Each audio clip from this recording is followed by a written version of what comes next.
అండి, welcome to Aruna life style. ఈరోజు tomato పచ్చడి మనము ఎండలో ఎండబెట్టకుండా మనం ఉడకబెట్టి నిల్వ చేసుకోవడానికి ఎలా చేసుకోవాలని చూపిస్తానండి. ఫస్ట్ మనకి 2 kgs మంచి టమోటాలు తీసేసుకొని కడిగి ఆరబెట్టేసేసుకోవాలండి. మంచిగా టమోటాలు కడిగి ఆరబెట్టేసేసుకొని ఇట్లా చిన్న చిన్న ముక్కలు చేసేసుకొని మనము నేనైతే మాత్రము 2 kgsకి ఒక 150 గ్రాములు చింతపండు వేసేస్తున్నానండి. ఎక్కువ పుల్లగా ఉంటే బాగోదు, ఇది కరెక్ట్గా సరిపోతుంది.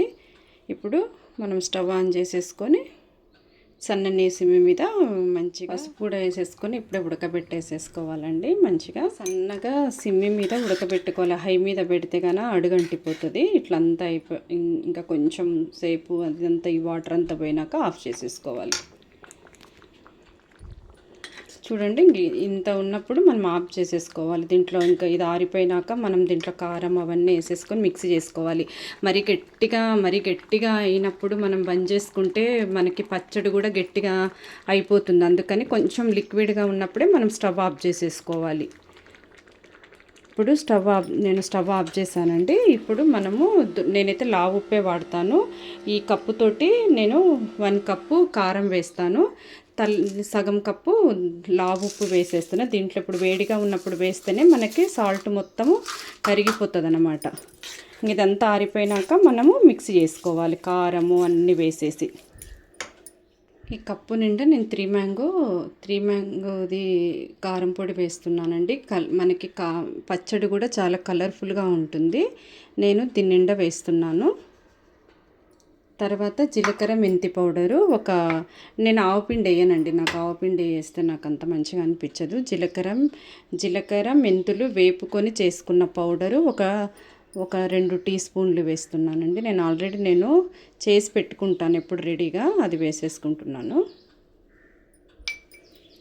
ఇవన్నీ వేసేసుకొని చల్లారిపోయినాక మళ్ళీ మిక్సీ చేసేసుకోవాలి.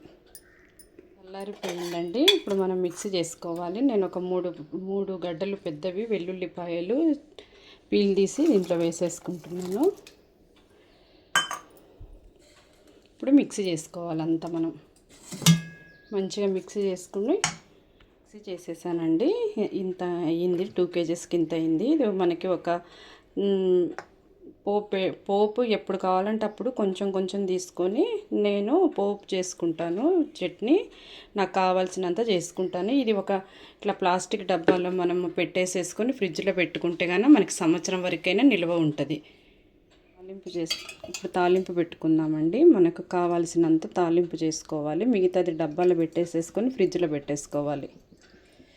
కొంచెం ఆయిల్ ఎక్కువ వేసేసుకొని తాలింపు చేసుకుంటే చాలా టేస్టీ ఉంటుంది. తాలింపు గింజలు, ఒట్టి మిరపకాయలు అన్నీ వేసేసుకోవాలి. తాలింపు గింజలు కొంచెం ఎక్కువ వేసుకుంటే పంట కింద పడ్డప్పుడు మంచిగా అనిపిస్తుందండి. వేయించుకోవాలండి. మంచి వాసన వస్తుంది తాలింపు. ఇప్పుడు కరివేపాకు, కొంచెం ఇంగువ వేసుకోవాలి. నేనైతే ఇంగువ కంపల్సరీ వేస్తానండి. మంచి టేస్ట్ వస్తుంది చట్నీ, మంచి స్మెల్ ఉంటుంది, మంచి టేస్ట్ వస్తుంది. మంచిగా ఎర్రగా వేగాలి. తాలింపుతోటే మనకి చట్నీ మంచి స్మెల్ వస్తుంది, మంచి టేస్ట్ కూడా వస్తుందండి. మంచిగా తాలింపు గింజలు, ఎండుమిర్చి ఇవన్నీ బాగా దూరగా వేగినాయి చూడండి. ఇప్పుడు మనకి కావాల్సినంత పచ్చడి మనం వేసుకోవాలి. మనకి ఎంత కావాలో అంత పచ్చడి, అంత ఒకేసారి కాదు, మనకి కావాల్సినంత వేసుకోవాలి.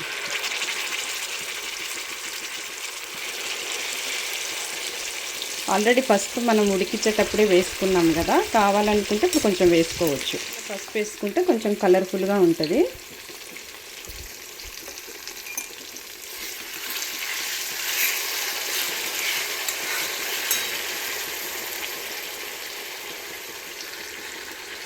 నాకు కావాల్సినంత ఇప్పుడు పోపు పెట్టుకున్నానండి.